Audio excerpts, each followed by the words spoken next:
राधे राधे दोस्तों, आज मैं आपको एक बहुत अच्छी कहानी सुनाने वाली हूँ। अगर आपको मेरी कहानी अच्छी लगे तो मेरे चैनल को लाइक, सब्सक्राइब और शेयर ज़रूर करना। दूध सी चांदनी रात, सूखे पत्तों की सरसराहट, हवा का वीराने में सीने को चीरते हुए जाना, दूर कहीं गिद्धों का रोना रात को भी और रहस्यमय बना रहा था। इन सभी बातों से अनभय कुंवर अजय सिंह अपने महल की छत पर बेचैनी से टहल रहे थे। हाथ को मसलते, कभी दोनों हाथ पीछे की तरफ बांध लेते, कभी धीरे से बुदबुदाते जैसे कुछ सोच रहे हों। संगमरमर सा सफ़ेद और शीशे में तराशा हुआ बदन, सुतवान नाक, गुलाब सी पंखुड़ी जैसे होठ, आंखें हिरनी जैसी बड़ी और मस्कद हाथी जैसी मस्तमद चाल, बुदबुदाते हुए अपनी कुर्सी पर आ बैठे। काश ऐसी नायिका सामने आती तो कविता लिखने का मज़ा आ जाता। कुंवर अजय सिंह राजकुमार होने के साथ साथ एक कवि भी थे। राजा भानु प्रताप सिंह के छोटे बेटे और माता पिता के प्रिय बालक थे। राजा साहब अपने छोटे पुत्र को लेकर चिंतित रहते थे। वो चाहते थे कि कुंवर राजपाट का काम संभाले, परंतु कुंवर तो सबसे दूर सुनसान महल में रात को बैठकर कविता लिखना पसंद करते थे। उन्हें किसी का ध्यान नहीं रहता था। राजा ने कुछ सिपाही, उनके रखवाली और कुछ नौकर को सेवा में लगा रखा था। आज कुंवर को कविता लिखने में कठिनाई हो रही थी। टेबल पर सिर टकाए फिर सोचने लगे। तभी नौकर आया और प्रणाम करके निवेदन किया, कुंवर साहब कुछ खाने को लाऊं? कुंवर ने नौकर को देखा और मना कर दिया। आज उन्हें भूख नहीं थी। कुर्सी पर सिर रखकर वह सोचने लगे। फिर किसी के आने की आवाज़ उनके कानों में हुई। सामने एक सिपाही खड़ा था। साहब बहुत रात हो गई है, आप सो जाइए, सिपाही ने विनती भरे स्वर में बोला। कुंवर को इनके आने से बार बार अपने काम में दुविधा आ रही थी। पिताजी भी कैसे कैसे लोगों को रखे हैं, कुंवर बुदबुदाते हुए बोले। उन्होंने थोड़े कड़े शब्दों में सिपाही को आदेश दिया कि जब तक मैं न बुलाऊं कोई भी व्यक्ति छत पर नहीं आएगा। सिपाही अंदर से जैसे आज्ञा कुंवर साहब बोलकर चला गया। कुंवर ने फिर सोचना शुरू किया। दूध से सफ़ेद बदन, मस्तमंद चाल, कविता को लिखना प्रारंभ कर दिया। अगली पंक्तियों को लिखने के लिए आंखें बंद कर कुछ सोचने लगे। पता नहीं वो सोच रहे थे या झपकी आ गई थी, लेकिन जब आंखें खुली तो एक सुंदर अप्सरा सामने खड़ी होकर उलझे प्रकाश में मुस्कुरा रही थी। रूप ठीक वैसा ही जैसे उन्होंने कविता में लिखा था। कुंवर को अपनी आंखों पर विश्वास नहीं हुआ, जैसे कोई सुंदर अप्सरा देख रहे हों। सामने खड़ी हुई युक्ति मेनका से कम ना थी। कुंवर ने कई बार पलकें झपकाईं और आंखें मली। युक्ति खड़ी होकर बस मंद मंद मुस्कुराती रही और कुंवर की मनोदशा को देखकर आनंदित होती रही। जब कुंवर को थोड़ा होश आया तो हकलाते हुए पूछा, आप कौन हैं और महल के ऊपर कैसे पहुंची? युवती ने मुस्कुराते हुए जवाब दिया, मैं आपके कविता की नायिका हूँ। रहा सवाल ऊपर आने का तो मैं नीचे महल से होकर आ रही हूँ। कुंवर ने हैरानी से पूछा, लेकिन मेरे सिपाही कहाँ हैं? युवती बोली कि सब सो रहे हैं। यकीन नहीं तो जाओ देख लो। कुंवर ने महल से नीचे झांककर देखा और सचमुच सिपाही सो रहे थे। युवती अभी भी मुस्कुरा रही थी। युवती बोली, तुम्हें अब यकीन हो गया मुझ पर? और सामने रखी कुर्सी पर बैठ गई। कुंवर युक्ति को देखकर सुध-बुध खो बैठे थे। उनका सोचना भी ठीक था, क्योंकि आस पड़ोस के किसी भी राज्य में कोई भी इतनी सुंदर स्त्री नहीं थी। उन्होंने युक्ति से पूछा, आप कहाँ की रहने वाली हो? युक्ति हंसकर बात टाल गई और बोली, यदि कुंवर को मेरा आना अच्छा नहीं लगा तो मैं वापस जाऊं? कुंवर ने कुछ नहीं बोला। बस एकाएक देखते रहे। युक्ति ने पुनः टोका, कुंवर बस देखते ही रहोगे या लिखोगे भी? कुंवर ने उसे देखा और लिखना प्रारंभ कर दिया। कुंवर कभी उसे देखकर कविता लिखते, कभी उससे बात करते, कब रात बीत गई और कब भोर होने को आया, लेकिन कुंवर को समय का एहसास ही नहीं हुआ। युक्ति उठ खड़ी हुई और बोली, कुंवर अब मैं चलती हूँ। कुंवर को युक्ति का जाना अच्छा नहीं लगा और उसे रोकने का आग्रह करने लगे। युक्ति उन्हें कल आने का वादा कर सीढ़ियों से उतरती चली गई। युक्ति रोज आती और कुंवर के पास बैठती, बात करती और सुबह होने से पहले अगले दिन मिलने का वादा कर चली जाती। समय बीतने लगा। कुंवर अब मुख्य महल में कम ही जाते, पूरे दिन सोते और रात को युक्ति के साथ समय बिताते। युक्ति से कुंवर की नज़दीकियां बढ़ने लगी। कब प्यार हुआ और कब वासना की गहराइयों में समाता चला गया, पता ही नहीं चला। दिन के बाद महीने और महीनों के बाद साल बीत गए। कुंवर की दिलचस्पी अब युक्ति को छोड़कर किसी चीज में नहीं रही। कुंवर ने पक्का इरादा कर लिया कि युक्ति को रानी बनाकर ही रहूंगा, चाहे जो हो जाए। इससे पहले भी उन्होंने युक्ति से विवाह की बात की, लेकिन वह हर बार मुस्कुराकर टाल देती थी। कहती, कुंवर मैं तो प्रतिदिन आपसे मिलती हूँ, तो फिर शादी की क्या आवश्यकता है? कुंवर का स्वास्थ्य गिरता जा रहा था। सभी वैद्य हकीमों ने देख लिया, पर कोई फायदा नहीं हुआ। कुंवर तो उस अजनबी युक्ति के प्यार में इतना डूब चुके थे कि उन्हें अपने स्वास्थ्य की तनिक भी ध्यान नहीं था। आज आधी रात बीत गई थी, परंतु कुंवर की आंखों में नींद कोसों दूर थी। आज उन्होंने कुछ फैसला कर लिया था। अपने अद्भुत भेंट से युवती को अचंभित करना चाहते थे।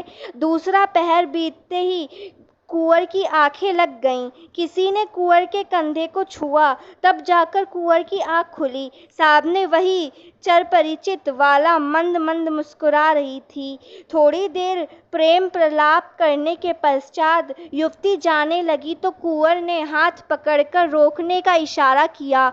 युवती रुक गई, प्रश्नवाचक नजरों से कुंवर को देखा। कुंवर बोले, प्रिय, अब तुम्हारा इंतजार नहीं होता, मैं तुमसे शादी करना चाहता हूँ। युक्ति बोली, कुंवर ये असंभव है, मैं आपसे विवाह नहीं कर सकती। कुंवर को लगा कि युक्ति या तो कुंवर होने की वजह से मुझसे शादी नहीं करना चाहती, वह राजा से डर रही होगी। कुंवर ने सोने का एक जोड़ी कंगन निकाला और युक्ति को दिखाते हुए बोले, कैसा है? युक्ति बोली, अच्छा है। कुंवर ने युक्ति को पास बुलाया, उसका हाथ थामा और हाथों को चूम लिया और झटके से कंगन उसके हाथों में पहना दिया। युक्ति भयभीत हो गई, तुरंत उठकर खड़ी हो गई। कुंवर को धक्का देकर रुद्र कंठ से बोली, कुंवर तुमने ये क्या किया? मैं कोई साधारण युक्ति नहीं हूँ, एक किन्नरी हूँ, स्वर्गलोक की अप्सरा। मैं तुमसे झूठ बोली थी कि मैं महल के नीचे से आती हूँ, जबकि मैं तुम्हारे लिए आसमान से उतरती थी। मुझे तुम्हारे सिवा कोई नहीं देख सकता। कुंवर, मैं तुमसे बहुत प्यार करती हूँ और तुझे खोना नहीं चाहती। कुंवर, किन्नरी किसी इंसान का आभूषण धारण नहीं कर सकती, लेकिन तुमने मुझे आभूषण पहना दिया, अब हम कभी मिल नहीं सकते। युक्ति रोने लगी। कुंवर हैरान थे और उन्होंने इस तरह की गलती कैसे कर दी। युक्ति का रंग धीरे धीरे हल्का पड़ने लगा, शरीर में परिवर्तन साफ दिखने लगा। देखते ही देखते युक्ति बेतहाशा दर्द में छटपने लगी। कुंवर दौड़कर उसे अपने पास ले आए। कुंवर की आंखों में आंसू झलक रहे थे। किन्नरी ने हथेली उठाकर उन्हें पास आने से रोका। कुछ क्षणों में किन्नरी के जिस्म में आग लग गई और पल भर में ही जलकर नजरों से ओझल हो गई। कुंवर ने देखा कि जला हुआ कंगन फर्श पर पड़ा था। कुंवर की हालत ऐसी हो गई जैसे काटो तो खून नहीं। उनकी दुनिया पल भर में उजड़ गई। आखिर विधाता ने उनके साथ ऐसा खेल खेला था।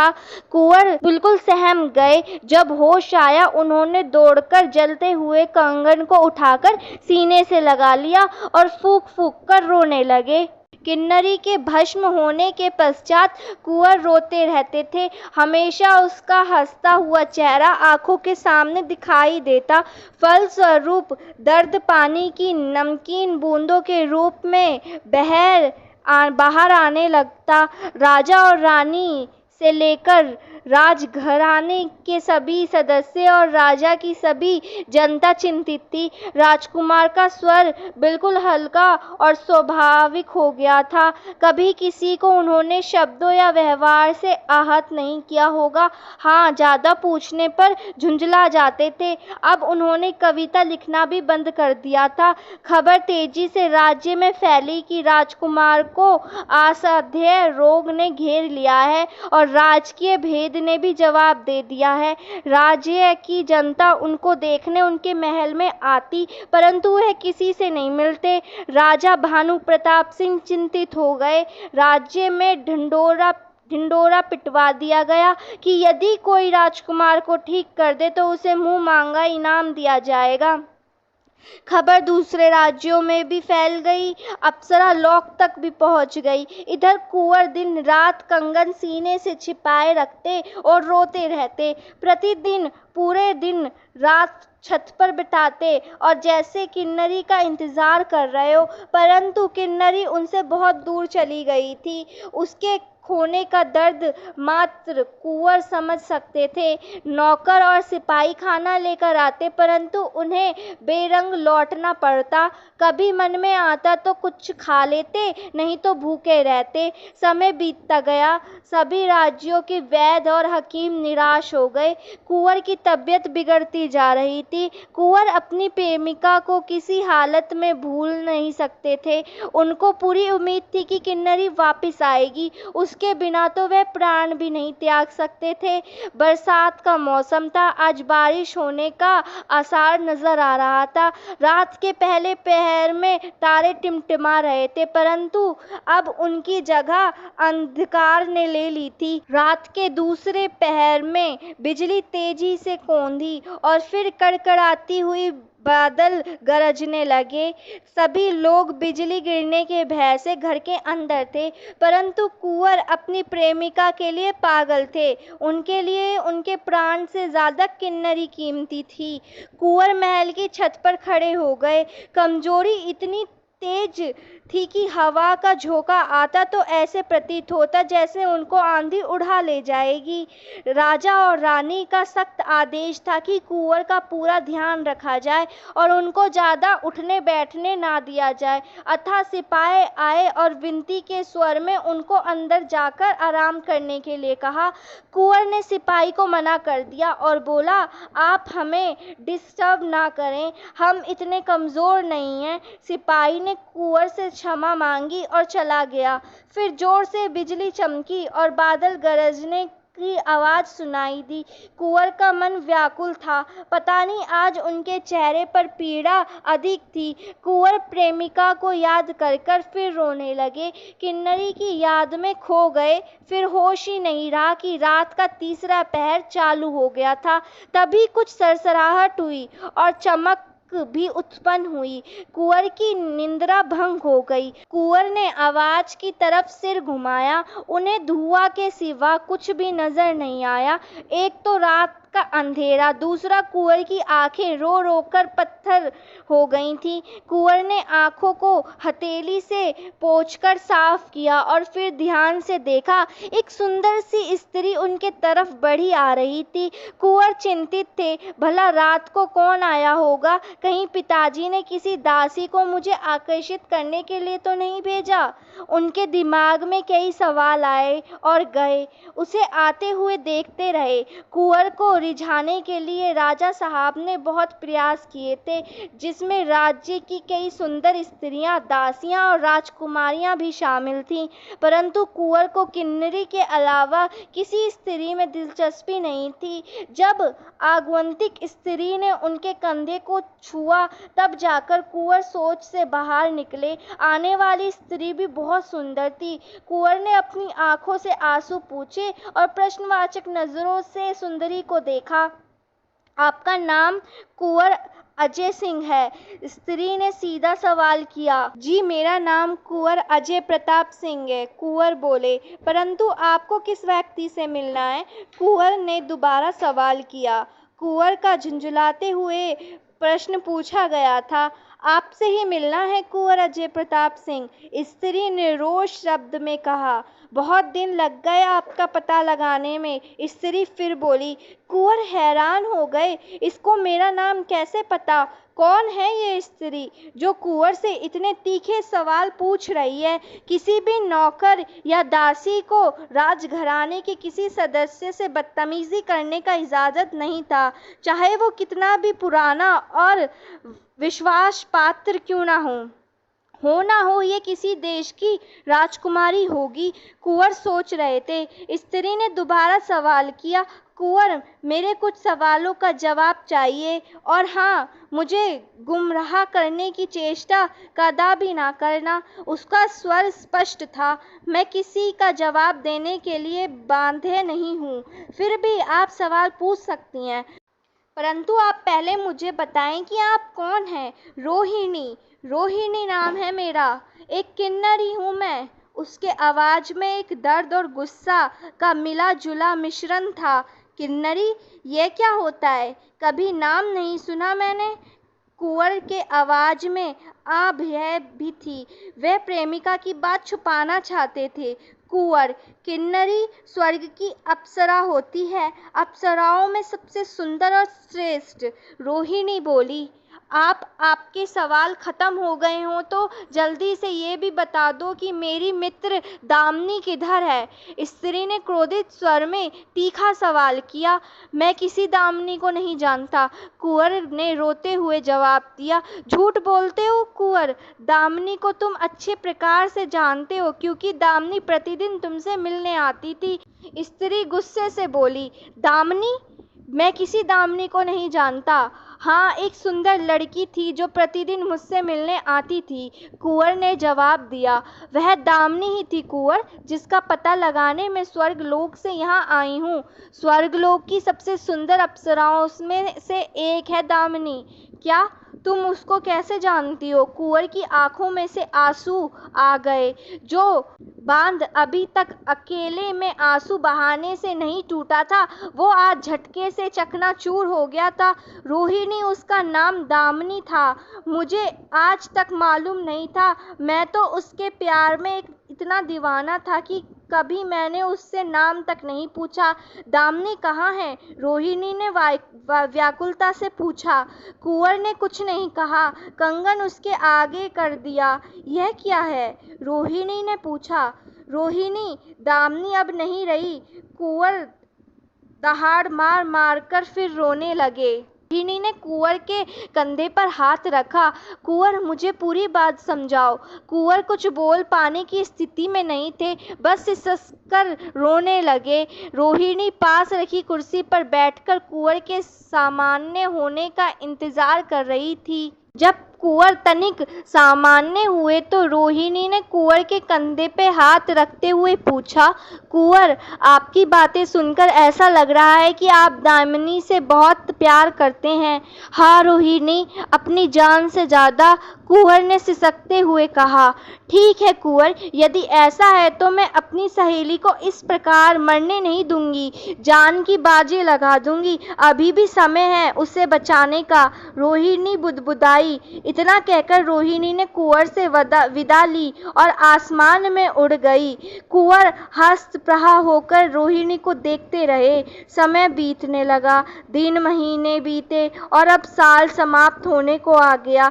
कुंवर की उम्मीद अब बिल्कुल धुंधली हो गई थी। ना तो रोहिणी आई और ना ही कोई सूचना। कुंवर अब और अधिक बीमार पड़ गए और बिस्तर पकड़ लिया। राजा को भी कुंवर की चिंता होने लगी। सभी वैद्य और हकीमों ने भी जवाब दे दिया।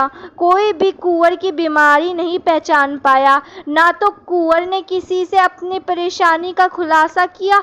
आखिर वह कहते भी तो क्या कहते। राजा और रानी एक दिन जब मिलने आए तो उन्होंने कुंवर को मुख्य महल में ले जाने का आग्रह करा, परंतु कुंवर टस से मस नहीं हुए। वे किन्नरी की यादों में अपने अंतिम समय तक छोड़ना चाहते थे। कुछ दिनों पश्चात कुंवर की तबीयत और खराब हो गई। कमजोरी के कारण कुंवर का उठना बैठना दुर्भर हो गया। हमेशा रोते रहते थे। सभी यही सोचते थे कि कुंवर को दर्द की वजह से तकलीफ है, परंतु सत्य विपरीत था। कोई न कोई उनकी देखरेख के लिए 24 घंटे उनके साथ रहता, कभी रानी, कभी राजा या कोई सेवक। एक रात जब कुंवर किन्नरी की याद में आंसू बहा रहे थे, तभी छत पर हल्की सी आहट हुई। कुंवर उठ नहीं सकते थे, अतः नजरें उठाकर सेवक की तरफ देखा तो पलंग के पास गहरी नींद में सोया हुआ था। कुंवर ने गर्दन घुमाकर देखा, छत पर एक साया आते हुए दिखाई दिया जो किसी स्त्री का था। स्त्री जब पास आई तो वे रोहिणी थी। कुंवर रोहिणी को देखकर अति प्रसन्न हुए। उनके शरीर में ऊर्जा का संचार हो गया। जो व्यक्ति बिना सहारे के उठ बैठ भी नहीं पाता था, वह बिस्तर पर बैठ गया। कुंवर के इशारे पर रोहिणी कुर्सी पर बैठ गई। तुम अभी तक कहाँ थी रोहिणी, और दामिनी किधर है? कुंवर ने शिकायत की। कुंवर, तुम दामिनी से कितना प्यार करते हो? रोहिणी ने बिना जवाब दिए यही प्रश्न दोबारा पूछ लिया। अपनी जान से ज्यादा। कुंवर ने फिर वही जवाब दिया। परंतु तुम इतने दिन तक किधर थी, और दामिनी का कुछ पता चला या नहीं? कुंवर का सवाल बेचैनी से था। रोहिणी मुस्कुराई। उसके मोती जैसे दांत चमक उठे। कुंवर, तुम्हारे प्यार में बहुत शक्ति है। तुमने दामिनी को मृत्यु से जीवन की ओर खींच लिया। उसने बात को आगे बढ़ाई। स्वर्गलोक के नियमों के अनुसार कोई किन्नरी अप्सरा यदि पृथ्वी लोक की कोई वस्तु धारण करती है तो उससे पहले उसे किन्नर लोक से इजाजत लेकर हमेशा के लिए मनुष्य रूप में पृथ्वी पर आना होता है, जिसके पश्चात उसकी दैवीय शक्तियां खत्म हो जाती हैं। तुम्हारे कंगन पहनाने से दामिनी भस्म हो गई थी। इंसान की मृत्यु के पश्चात उसकी आत्मा को यमदूत कैद कर लेते हैं, परंतु किन्नर लोक के साथ ऐसा नहीं है। उसकी आत्मा किन्नर लोक के स्वामी के पास सुरक्षित थी। मैंने तुमसे मिलने के बाद किन्नर स्वामी के पास गई, परंतु वह नहीं माने। कुंवर दामिनी से मिलने को बेचैन थे। उन्होंने रोहिणी से पूछा, परंतु दामिनी है किधर? रोहिणी जानती थी कि कुंवर दामिनी से मिलने को व्याकुल हैं। उसने दरवाजे की तरफ देखा और आवाज दी, दामिनी, अंदर आ जाओ। दामिनी ने कक्ष में प्रवेश किया। वही सुंदरता, वही मकद चाल। कुंवर का चेहरा प्रशंसा से खिल गया। जो कार्य सभी वैद्य हकीम नहीं कर पाए थे, वह कार्य दामिनी ने कर दिया था। कुंवर बिस्तर से उठकर खड़े हो गए और दौड़कर दामिनी को गले लगा लिया। दामिनी, मुझे माफ कर दो। मेरी गलती की वजह से तुमको कितना दुख हुआ। कुंवर का गला बहुत दुखी था। नहीं कुंवर, गलती मेरी भी है। मैंने तुम्हारे पूछने के पश्चात भी कभी तुम्हें नहीं बताया कि मैं एक किन्नरी हूँ। दामिनी भी रोने लगी। हैरानी की बात यह थी कि इतनी आवाज के बाद भी सेवक नींद से नहीं उठा। यह किन्नरी का ही करिश्मा था। रोहिणी ने इशारा किया और सेवक नींद में उठकर खड़ा हुआ। किसी पुतले जैसा चलता हुआ सीढ़ी से नीचे उतर आया। रोहिणी की आवाज पर दोनों अलग हुए।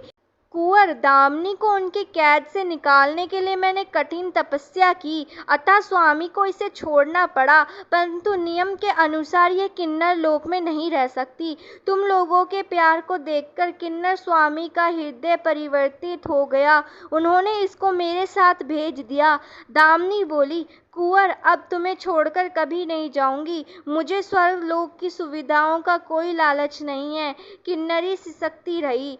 माहौल बेचैन हो गया। रोहिणी ने माहौल को नॉर्मल करने के लिए चुटकी ली। अच्छा, अब यदि प्रेम प्रलाप हो गया हो तो मैं वापस जाऊं? दामिनी की आवाज पर दोनों अलग हो गए।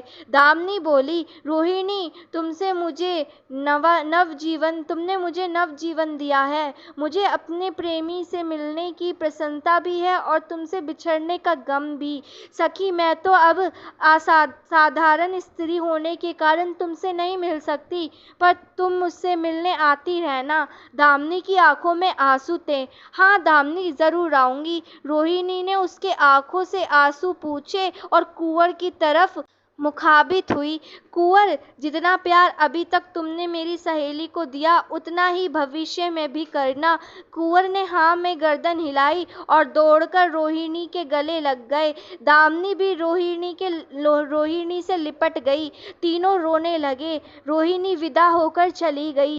सुबह तक दामिनी और कुंवर गिले शिकवे सुनते और सुनाते रहे। अब सब कुछ सामान्य था।